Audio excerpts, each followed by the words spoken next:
I never thought I'd fall for someone, just because of the way they whispered. But that's exactly what happened. His channel was called Quiet Leo, soft-spoken, lo-fi ASMR videos mostly filmed in his tiny bedroom. Tap-throughs, mouth sounds, whispered ramble sessions. I'd found him during one of those insomnia-fueled YouTube spirals that start at 2 a.m. and end with existential dread or unexpected comfort. He was the latter. The first video I clicked was called Whispering About My Childhood Pets. No talking. The title was stupid. But the thumbnail had this warm, disheveled guy with floppy brown hair, messy sheets in the background, and eyes that looked like he hadn't slept in weeks. My type. I put my headphones in, and for 20 minutes I listened to this stranger whisper in my ears about his dead hamster and a goldfish named Boots. I'd never been so relaxed or intrigued. And then I did what every ASMR viewer says they don't do. I watched another, and another, and then I subscribed, notifications on. Before I knew it, Quiet Leo's voice was the last thing I heard every night. I know it sounds stupid. I never expected anything from it. I was just hooked, not just on the sounds, but on him.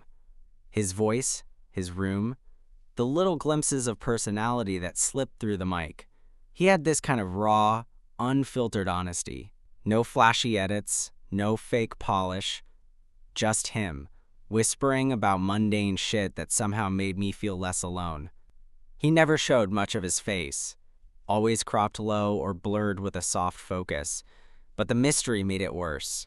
I'd replay the same videos, just to hear how he said certain words. Sometimes it felt like he was talking directly to me, like he knew I was there. But I didn't think I'd ever actually meet him. I mean, why would I? Turns out, life had other plans. It all started at this tiny indie bookstore in Portland called Page Turned. I'd gone there on a rainy Saturday because I needed a gift for my sister's birthday, and I was procrastinating on literally everything else in my life. The shop was cozy and weird, full of creaky floorboards and shelves stacked way too high. The kind of place where you have to sidestep 2 cats and a stack of dusty zines just to find the bathroom. I was flipping through a collection of essays near the back when I heard it. That voice. Soft, gravelly, familiar, in a way that made the hairs on my arms stand up. I froze. He was talking to the cashier, asking if they had a specific poetry collection in stock. I didn't even process the words. All I heard was his voice. The same one I'd listened to every night for months, in bed, in the dark, my heart racing for no logical reason. I turned, and there he was. Messy brown hair, oversized hoodie, a canvas tote bag slung over one shoulder. He looked exactly like I imagined. Tired, unshaven, beautiful in that unintentional way that wrecks you a little. I think I stared for too long, because when he turned and caught me looking, I panicked, dropped the book, knocked over a pile of postcards. Real smooth. He glanced down, stepped over, and crouched to help me pick them up. "Sorry," he said, smiling softly as he handed me a stack. "My fault. Didn't mean to startle you." I was close enough to smell his cologne, something woodsy and clean. His hands brushed mine. I almost forgot how to breathe. "No, it's fine," I stammered. "I just, you sounded like someone I know." He tilted his head. "Hopefully in a good way?" I nodded too fast. "Yeah, really good." He smiled again. "Cool. I get that sometimes. Guess I have one of those voices." No idea why I said what I did next. "You're Quiet Leo, right?" His eyes widened. There was a beat of silence. Then he gave me a look. Not scared, not annoyed, just curious. "Wow," he said softly. "Didn't think anyone would recognize me by voice alone." I laughed nervously. I watch your channel." Like, a lot. That sounded way creepier out loud than it did in my head. But he didn't pull away. In fact, His smile got warmer. "Well," he said, shifting the tote on his shoulder, "I guess I should say thanks." Then he paused, looked at me a little longer than necessary. "I'm Leo, by the way, since we've already crossed the recognizing internet strangers in bookstores barrier." "I'm Evan," I said, feeling my face heat up. "Nice to meet you." And just like that, I was standing in front of my secret ASMR crush in a dusty Portland bookstore on a random rainy day, and somehow we were talking like two people who weren't total strangers. He glanced toward the door. "You got time for coffee, Evan?" I blinked. "Yeah," I said, heart thudding like a drum line. "Yeah, I do." We ended up at this quiet little coffee shop a few blocks down. Warm lights, vintage mismatched chairs, the kind of place that smelled like cinnamon and spilled secrets. It was a good choice. Intimate, but not too intimate. Leo ordered a decaf oat milk latte. I stuck with black coffee, mostly because I needed something to anchor me in reality. We grabbed a corner table by the window, and for the first few minutes, all I could focus on was how surreal this felt. Leo, quiet Leo, the guy whose whispers had gotten me through sleepless nights, anxiety spirals, breakups, and one too many depressive slumps, was sitting across from me in real life, wearing a beat-up hoodie and stirring his latte like it was no big deal. But it was a big deal. To me, at least. "I always forget how loud Portland gets when it rains," he said, nodding toward the wet sidewalk outside. "Everything just echoes." Even his casual voice had that same tone. Soft, low, like he was always trying not to wake someone sleeping nearby. I wondered if he even realized it. "Funny," I said. "I used to listen to your rain videos because I missed that sound." He glanced up at me, eyebrows raised. "You've been around that long?" I nodded. "Since the one where your cat knocked over the mic mid-whisper." Leo groaned and laughed. "God, that video. I almost didn't post it." "Glad you did. It made you feel real." He gave me a look then. Curious, but not uncomfortable.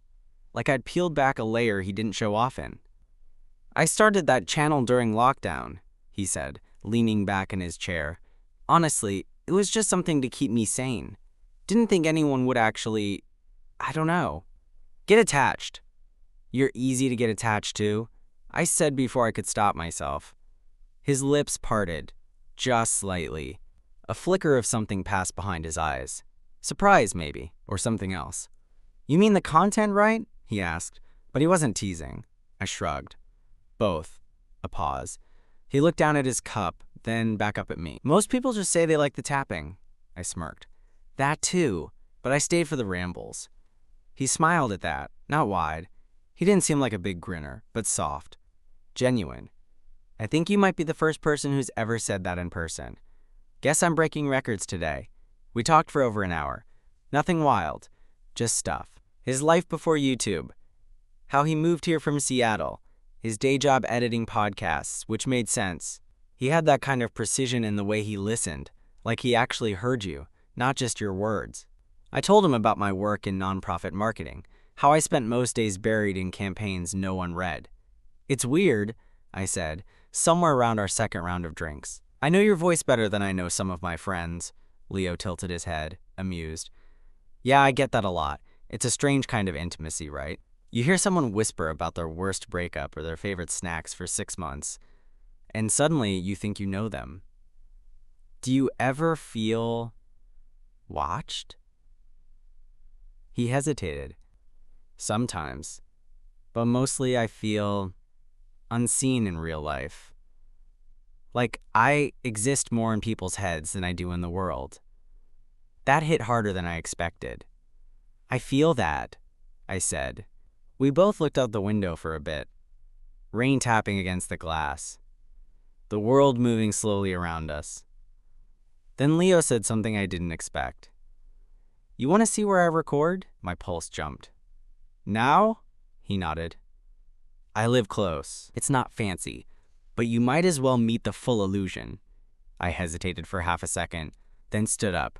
"Lead the way." His apartment was a 5-minute walk, third floor of a red brick building with an old-school buzzer that didn't work, so he had to let us in manually. The place was quiet. Lived in. Books stacked in corners. An ancient couch. A cat sleeping in a basket near the radiator. And the room. It looked exactly like the videos. Soft fairy lights. Thick curtains. A cheap ring light. A battered condenser mic on a desk surrounded by noise-canceling foam panels. His bed was unmade, a hoodie thrown across it, some old headphones tangled in the sheets. "It's weird seeing it like this," I said, stepping inside. "Like walking into a dream I've had 100 times."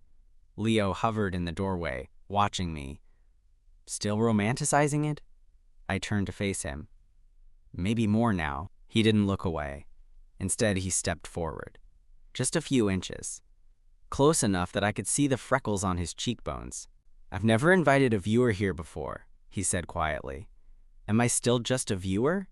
He didn't answer, just looked at me, eyes scanning mine, searching. Then, finally, he said, "No, you're not." And then, carefully, like he didn't want to spook me, he leaned in. His lips brushed mine, soft and warm and slow. And I didn't pull away. The kiss didn't last long. It wasn't rushed, but it wasn't drawn out either. Just a few seconds. Tentative, gentle. The kind of kiss where both people are asking a question with their lips. And the answer, at least for me, was yes. When we pulled apart, neither of us spoke right away. We just stood there, barely a foot between us. The silence heavy, but not uncomfortable. Leo looked at me like he was trying to read a book with half the pages torn out. "That okay?" he asked finally, his voice even softer than usual. I nodded. "Yeah, that was more than okay." He gave a short breath of a laugh and glanced away, scratching the back of his neck like he wasn't sure what to do next. It was the first time I'd seen him flustered. He was usually so composed, even in the way he moved, intentional, measured. But now he was shifting his weight from one foot to the other, like a guy who didn't know what came after kissing someone who used to fall asleep to his voice every night. He started, then stopped. "I didn't plan that." "Good," I said. "Would have been weird if you had." That got a smile out of him. One of those real ones, with a tiny crease under his eye. I walked further into the room, running my fingers along the edge of his desk. The mic sat there like some kind of relic, silver and worn and oddly intimate. I glanced back at him. "So, this is where the magic happens?" Leo followed me in and sat on the edge of the bed. "Yep, right here." I sit, whisper, tap on random objects, and hope the internet doesn't roast me. I laughed. "You really undersell how personal it is." "Those videos helped me through some rough nights." He looked up at me, surprised. Yeah. I mean, I know that's not your job, but it mattered." Leo's smile faded a little, not in a bad way, more like it got quieter. "I guess I forget that sometimes," he said, "that there's actual people on the other end, not just view counts and comments." "I'm real," I said, stepping closer. "See? Human. Tired. Over-caffeinated. Emotionally compromised," he added, teasing now, a little.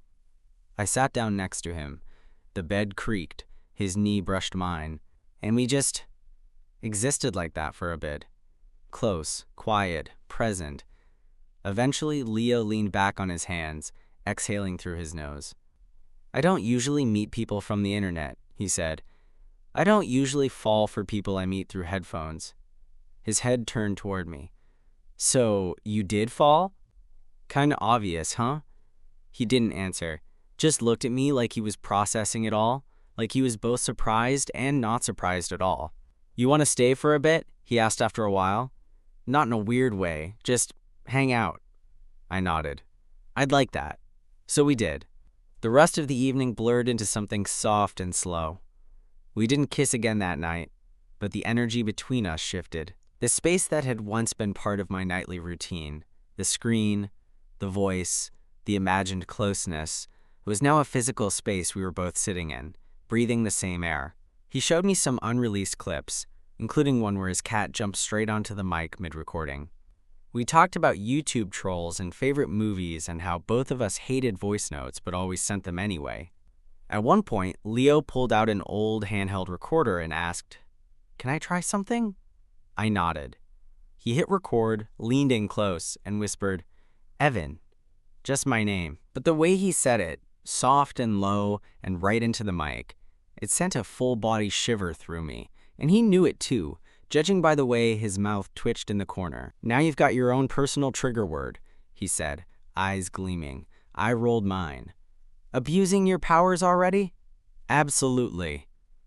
It was after 10 when I finally left. The rain had slowed to a drizzle, the streets slick and quiet. At the front door, Leo stood with one hand on the frame. The hallway light cast shadows on his face, highlighting the curve of his jaw, the softness in his eyes. "Thanks for letting this happen," he said. "Whatever it is." I didn't know what to say, so I just reached up and kissed him again. Slower this time, more certain. When we pulled apart, I whispered, "I'll be back, if that's okay." His hand found mine and squeezed. It's more than okay. The next few weeks unfolded in that blurry, half-dream state where reality feels too good and too fragile at the same time. I kept waiting for something to snap, some sign that I'd imagined it all. But every time I texted Leo, and he texted back with something dry and funny, or sent me a voice note that made my chest feel too tight, it reminded me this was actually happening. We didn't rush anything. Sometimes I'd go over to his place after work, and we'd sit on his couch drinking peppermint tea and scrolling through TikTok, sharing headphones like teenagers. Other nights he'd come to mine, and we'd eat frozen dumplings and rewatch early 2000s thrillers with bad lighting and worse dialogue. It was quiet, but not boring. There was a weight to the silence between us, like we both understood the value of not always filling the air with noise. Maybe it's because his whole world was built around sound, and mine had been filled with too much of it. Notifications, meetings, small talk I didn't care about. With Leo, I didn't have to perform. I could just be. But it wasn't just easy moments and whispered kisses on couches. There were also hesitations, walls, especially on his side. One night, I showed up at his apartment around 9, a box of pastries in hand, because I knew he hadn't eaten. I found him curled on the couch in sweatpants, laptop open, a pile of takeout menus next to him that he clearly hadn't acted on. "Pastry fairy," I said, holding up the box. Leo glanced up and smiled, but it didn't quite reach his eyes. "Lifesaver," he murmured. I sat beside him, popped the box open, and handed him a croissant. We sat in silence for a bit, chewing. I could tell something was off, but I didn't want to press. Eventually, he spoke. "I deleted 3 comments today that said I looked exhausted in the last upload." I didn't say anything, just listened. He wiped his fingers on a napkin, not looking at me. And they were right. I am exhausted. But not from the videos. From everything else. Pretending like this persona I made up to help myself sleep is still who I am. That hit deeper than I expected. "Have you ever thought about quitting?" I asked. He nodded. All the time. But then I get a DM from someone saying my videos helped them through a panic attack, or a divorce, or losing someone. And it's like, wow, how do you stop doing something that matters, even if it's killing you a little? I reached for his hand. He let me take it.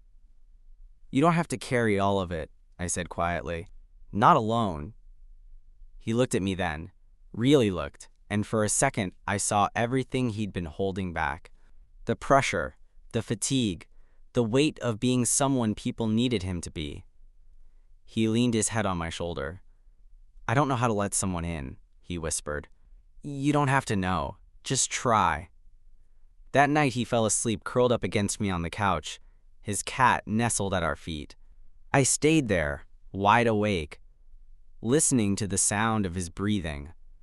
The realest ASMR I'd ever heard. It was the first time I realized how badly I wanted him to let me be part of his real world. Not just the one he recorded and posted. Not just the whisper version of him, but the version who left half-drunk tea mugs everywhere. Who forgot to answer texts. Who was still trying to figure himself out. And for the first time in a long time, I wasn't afraid of that. We started recording together. Well, sort of. He asked me to sit in on a video, one of his longer ramble-style uploads, just off camera, no speaking. Just being there while he whispered stories and ran his fingers over soft fabric samples. I thought it would feel weird, but it didn't. There was something intimate about it. Watching him work, watching how much care he put into everything. The mic placement, the lighting, the way he slowed his voice to calm his own heart rate. He wasn't putting on a performance. He was regulating himself, healing in real time. And I got to witness it. That night, when he hit stop on the recording and pulled off his headphones, he looked at me and said, "That was the calmest I've felt all month." I leaned over and kissed him. "Maybe I'm your ASMR now." He rolled his eyes. "Please don't make that your pickup line." Too late. He shoved me gently, laughing. It felt light, like maybe we were getting somewhere. But not everything stayed easy. One night, a few weeks later, I was scrolling through my YouTube homepage when I saw a new comment on Leo's most recent video. It said, "Is that a guy's shadow in the background? Are we going to talk about that?" I froze. The video had already racked up thousands of views. And yeah, if you look closely, you could just barely make out the shape of me sitting off camera and the reflection of a framed poster on the wall. I didn't care, but I knew he would. I texted him right away. "Hey, don't freak out, you can barely see me." But someone noticed. No response. 10 minutes, 20. Then my phone buzzed. "Leo, don't come over tonight." Just that. No explanation. No emoji. No nothing. And suddenly, all that warmth we'd built started to feel like it might have been a mirage. I stared at the text longer than I should have, rereading it like I'd missed some hidden message, some emoji or typo that would soften it. But there was nothing. "Don't come over tonight." The message felt colder than I'd ever heard Leo sound, even through his mic, even in his most sleep-deprived rambles. It didn't sound like him at all, but it was him. And that silence afterward, that was him too. I typed out a response, deleted it, tried again. Finally, I sent, "Okay, just let me know you're all right." No read receipt, no typing bubble, just black screen and rain on my apartment window that wouldn't let up. The next day, I didn't hear from him. Or the next. He didn't post any new videos, no Instagram stories, not even a random Spotify playlist drop like he usually did when he was in a mood. It was like he went dark, not just from me, but from the world. I told myself to give him space. I reminded myself I wasn't his boyfriend, not officially. We hadn't labeled anything, but that didn't make it hurt less. That weekend, I caved. I walked the 6 blocks to his place in a drizzle that felt metaphorical in the most annoying way. I buzzed his unit. Nothing. Tried again. Then pulled out my phone and texted him. "I'm downstairs. I won't stay. I just want to know you're okay." I waited. 30 seconds. Then a full minute. Then the front door clicked open from above. Leo looked like he hadn't slept. His hair was unbrushed, and he wore the same hoodie I'd last seen him in. Crumpled, sleeves too long, hood half up. His eyes were red, but not from crying, from screen light, from exhaustion, from overthinking. "Hey," I said gently. "Hey," he echoed, voice thin. We stood in the hallway without touching. I waited for him to move. He didn't. "Can I come in?" He stepped aside silently and led me upstairs. Inside, the apartment looked off. Not messy exactly, but paused. A cup on the counter, a blanket half draped over the couch. The ring light from his last recording session still stood in the corner, unplugged. The mic was gone from the desk. He collapsed onto the couch, pulling his knees up, hoodie sleeves covering his hands. "I'm sorry," he mumbled. I sat beside him. close, but not touching. For what? He didn't look at me. For freezing. For pushing you away. For not being able to handle this. I swallowed. Is it about the comment? He nodded slowly. It's stupid. But yeah, it's not stupid if it's real for you. He let out a long breath. I built this world where I'm untouchable. A voice with no face, no details, nothing for people to poke at. And now there's a you. And you make it real, visible, vulnerable. I stayed quiet. He went on. And the worst part? I don't want to go back to the way it was. I like you. I like how I feel when you're here. But it scares the hell out of me. Now I reached for his hand. He didn't pull away this time.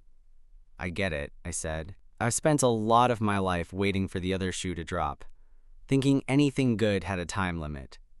But I'm not here to expose you, or ruin this. Leo looked at me then, really looked. I know, he said softly. That's what makes it worse. You've been nothing but good. And I still ran. You don't have to be perfect to let someone stay. His fingers tightened around mine. I don't know how to do this, he said. Be in something. Have someone. You don't have to know. Just don't disappear when it gets messy. A pause, then a nod. I won't. We sat like that for a long time. Not talking, just breathing in sync. Eventually, he broke the silence. Want to stay over? Yeah, I said. I want to stay. That night, we didn't make out. We didn't even really cuddle. We just lay side by side in his bed, the soft hum of a fan in the background, limbs not touching but close. Safe close, not performative, just presence. At one point, half asleep, he whispered, "Can I record this?" I mumbled, "Record what?" "This, us, the quiet." I didn't answer, but in the morning, when I checked his recorder, it had been on all night. Hours of soft breathing, shifting sheets, distant rain. No whispering, no tapping, just us. A few weeks later, Leo posted a video unlike anything he'd ever uploaded. No whispers, no background music. Just him, full face in the frame, eyes tired but clear. The title was simple, Let's Talk. I was sitting in my kitchen, cereal in one hand, phone in the other, when I saw the notification pop up. I clicked it without thinking. The video started with a deep breath. "Hey," he said, voice natural, unfiltered. "I know this isn't what you're used to hearing from me, and yeah, this is kind of terrifying, but I think I owe it to you guys, to be honest. Not just for you, for me." I froze, spoon midair. I started this channel during a really dark period in my life. I didn't know who I was anymore, or where I fit in.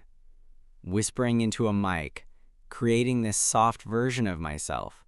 It helped. It gave me something to hold on to, but over time it became more than that. It became a mask I didn't know how to take off. He paused, swallowed. I've spent years hiding behind soft lights and soft voices, because I thought if people saw the real me, the tired, anxious, messy me, they'd leave. But someone saw me, off camera, without filters, and stayed. My chest tightened. "So yeah," he continued, "you might have seen a shadow in the background of a video. That was him.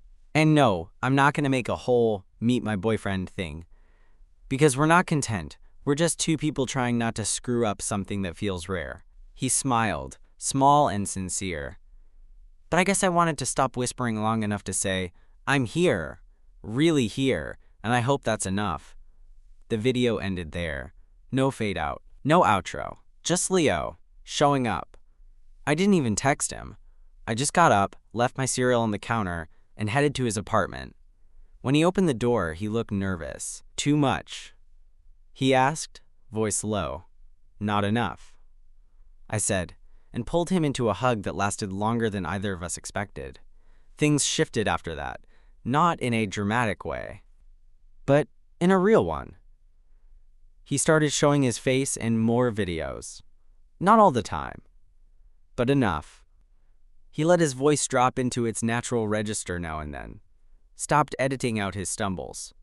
He even did a Q&A video where someone asked if he was single, and he answered, blushing the whole time, that he wasn't. I watched it from his couch, pretending not to grin like an idiot while he scrolled through comments, cheeks pink. We didn't move in together or announce anything official. But I had a toothbrush at his place, and he kept a hoodie at mine. Some nights he'd fall asleep with his head on my chest, the recorder still on the nightstand, capturing our quiet like it was something worth archiving. One night, after a lazy dinner and a rerun of the X-Files, he looked at me from across the couch. "You know I didn't plan any of this, right?" "I know, but I'm glad it happened." "Me too." He leaned over and kissed me, slow and easy. The kind of kiss that didn't ask for anything, just confirmed what was already true. Afterward, he rested his head against mine. "You're my favorite kind of noise," he whispered. "It's funny how love doesn't always announce itself loudly. Sometimes it's just there. In the way he hands me my coffee with 1 sugar instead of 2. In the way he lets me borrow his hoodie even though he pretends to hate when I stretch out the sleeves. In the way he never asks me to stay the night, but never lets me leave without saying, 'Text me when you get home,' either. That's how Leo loved. Quietly. Softly. Like everything else he did. But over time, I learned to listen. Not just to the words he whispered into his mic, but to the way he said them. The pauses. The shifts in tone. The nights when he rambled, more than usual, because something was weighing on him, and he didn't know how to name it yet. One night, we were lying in bed, my head resting against his shoulder, both of us too lazy to reach for the lamp. "Can I ask you something?" he said suddenly. I turned toward him. "Of course." He hesitated. "Do you ever wonder what your life would be like if we hadn't met?" It wasn't an accusation, just a thought. A soft one. I thought for a second, then said, "Yeah, probably a lot quieter." He snorted. Ironic, considering I literally whisper for a living. I laughed too, but then I reached for his hand and held it. "But not the good kind of quiet," I added. He squeezed my fingers. And that was it.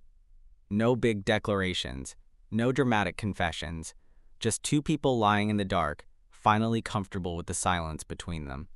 Months passed. Leo started collaborating with other creators. Slowly, carefully. He opened up about his anxiety in one of his videos and received thousands of messages from people saying thank you. He didn't change who he was, he just let more of himself show. And as his world widened, so did mine. We took a weekend trip to the coast, his idea. He brought a portable mic just in case, but he never took it out of the bag. Instead, we spent hours walking barefoot in the sand, watching the tide roll in, not saying much. And later, back at the cabin, he whispered into my ear, "This is what peace feels like." And I believed him. The first time he said "I love you," it wasn't on camera. It wasn't during some big moment. It was in my kitchen, while he was scraping scrambled eggs out of a non-stick pan that definitely wasn't non-stick anymore. I'd just made a stupid joke about his cat being more photogenic than either of us.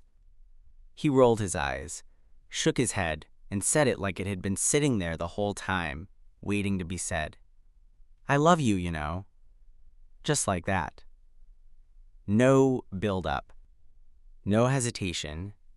And the wildest part? I didn't freeze. I didn't overthink. I just walked up behind him, wrapped my arms around his waist, and said, "I know." Because I did. I really, really did. Sometimes, when I can't sleep, I still put on his older videos, the ones where he talks about his favorite books, or whispers nonsense words just to calm people down. Not because I need them anymore, but because they remind me of the version of him I first fell for. And then when I roll over in bed and see the real thing, sleep must hair, one arm flopped over the pillow, breathing slow and steady, I'm reminded of the version of him I get to keep. No mic, no script, just Leo. And somehow, that's the loudest love I've ever known.